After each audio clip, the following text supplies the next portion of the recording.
જય માતાજી મિત્રો, તો કેમ છો તમે બધા મજામાં જ હશો। તો આજે આપણા ભાઈઓ માટેનું નવી રીતે નવી ઇફેક્ટ સાથે સ્ટેટસ એડિટિંગ કરતા શીખવાડવાના છે। એકદમ નવી જ રીતે અલાઇટ મોશન એપ્લિકેશનમાં સ્ટેટસ એડિટિંગ કરતા શીખવાડવાના છે। તો વિડીયોને એન્ડ સુધી જોજો। પહેલાં તમે વિડીયોનો ડેમો જોઈ લો, પછી આપણે વિડીયો એડિટિંગ સ્ટાર્ટ કરીએ। તો વિડીયો એડિટિંગ સ્ટાર્ટ કરતાં પહેલાં તમે ચેનલ પર નવા હો તો ચેનલને સબસ્ક્રાઈબ કરી દેજો, વિડીયોને લાઇક કરી દેજો।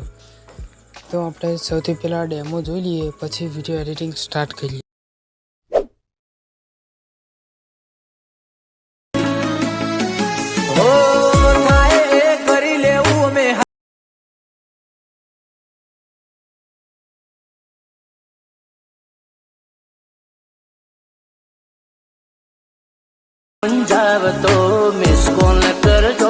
સૌથી પહેલાં તમારે અલાઇટ મોશન એપ્લિકેશનને ઓપન કરી લેવાની છે।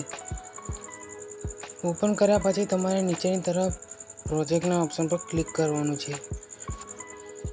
પછી જે XML ફાઇલ ડાઉનલોડ કરી છે એને ઓપન કરવાની છે।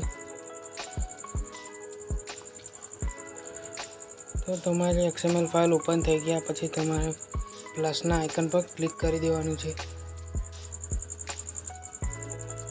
પ્લસના આઇકન પર ક્લિક કર્યા પછી મીડિયાના ઓપ્શન પર ક્લિક કરવાનું છે। અહીંયાથી ફોલ્ડર સિલેક્ટ કરી લેવાનું છે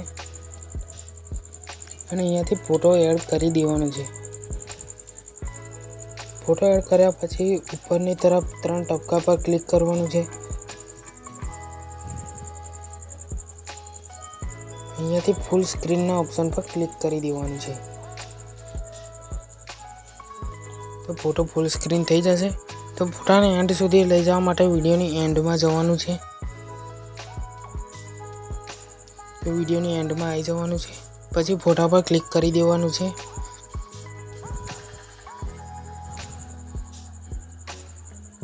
અને અહીંયા આ ઓપ્શન પર ક્લિક કરી દેવાનું છે। તો ફોટો એન્ડ સુધી આવી જશે। ફરીથી વિડીયોના સ્ટાર્ટિંગમાં જતું રહેવાનું છે અને પ્લસના આઇકન પર ક્લિક કરી દેવાનું છે। મીડિયાના ઓપ્શન પર ક્લિક કરી દેવાનું છે અને અહીંયાથી બ્લેક ફોટો લઈ લેવાનો છે। બ્લેક ફોટો લીધા પછી મૂવ ટ્રાન્સલેટના ઓપ્શન પર ક્લિક કરી દેવાનું છે। અહીંયાથી તમે ફોટાને એડજસ્ટ કરી શકો છો, નાનો મોટો કરી શકો છો। તો ફોટાને મેં થોડું ઝૂમ કરી લઉં છું। ઝૂમ કર્યા પછી મેં ફોટાને નીચે લઈ આવું છું, ઓપ્શન પર ક્લિક કરી દેવાનું છે અને અહીંયાથી નીચે લાવી દેવાનું છે। પછી બહાર નીકળી જવાનું છે। આ ફોટાને પણ એન્ડ સુધી લઈ જવા માટે વિડીયોની એન્ડમાં જવાનું છે, અહીંયા ક્લિક કરી દેવાનું છે। તો ફોટો એન્ડ સુધી આવી જશે। ફરીથી વિડીયોને સ્ટાર્ટિંગમાં જતું રહેવાનું છે।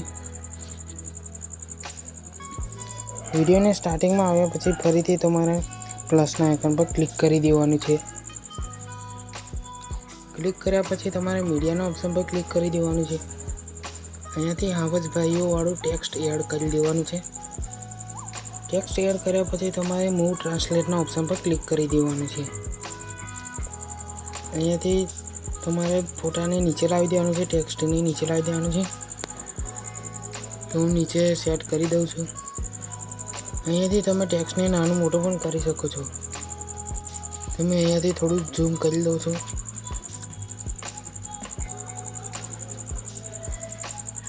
તો તમારે આ સાઈડ ખેંચશો તો ફોટો ઝૂમ થઈ જશે। પછી બહાર નીકળી જવાનું છે। પછી ટેક્સ્ટને પણ એન્ડ સુધી લઈ જવા માટે વિડીયોની એન્ડમાં જઈ અહીંયા ક્લિક કરી દેવાનું છે। તમે ટેક્સ્ટને પણ એડ કરી દીધું છે। પછી વિડીયોને સ્ટાર્ટિંગમાં આવી જવાનું છે અને જે ટેક્સ્ટ બ્લેક ફોટો અને ફોટો એડ કર્યો છે એ 3 પર દબાવી રાખવાનું છે। એક ઉપર દબાવી રાખવાનું છે। ફોટો સિલેક્ટ થઈ જાય એટલે બીજા 2 ફોટા પણ સિલેક્ટ કરી લેવાના છે। સિલેક્ટ કર્યા પછી તમારે ઉપરની તરફ પહેલા ઓપ્શન પર ક્લિક કરી દેવાનું છે। અહીંયા ક્લિક કરવાનું છે ઉપરની તરફ। ત્યાંથી ગ્રુપ બની જશે। ગ્રુપ 1 પર દબાવી રાખવાનું છે। અને નીચેની તરફ ખેંચવાનું છે.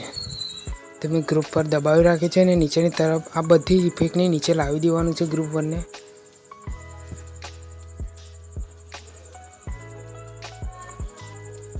તમે બધી ઇફેક્ટની નીચે ગ્રુપ 1 ને લાવી દીધું છે. તો અહીંયા તમારો વિડીયો કમ્પ્લીટ એડિટિંગ થઈ ગયો છે. તો આ બધી ઇફેક્ટની નીચે ફોટો લઈ જવાનો છે ગ્રુપ 1 ને. તો અહીં તમારો વિડીયો કમ્પ્લીટ એડિટિંગ થઈ ગયો છે. તો વિડીયોને સ્ટાર્ટ કરી દઈએ. આ વિડીયોની all material link, XML file link અને ફૂલ પ્રોજેક્ટ લિંક ડિસ્ક્રિપ્શનમાં આપેલી છે, ત્યાંથી ડાઉનલોડ કરી લેજો. તો વિડીયોને સેવ કરવા માટે તમારે ઉપરની તરફ જે એરોવાળો ઓપ્શન છે ત્યાં દબાવવાનું છે. અહીંયા દબાવી દેવાનું છે ઉપરની તરફ. ત્યાં ક્લિક કર્યા પછી તમારે વિડીયોના ઓપ્શનને સિલેક્ટ કરી લેવાનું છે. સિલેક્ટ કર્યા પછી તમારે નીચેની તરફ એક્સપોર્ટના ઓપ્શન પર ક્લિક કરી દેવાનું છે. તો અહીંયાથી તમારો વિડીયો ગેલેરીમાં સેવ થઈ જશે.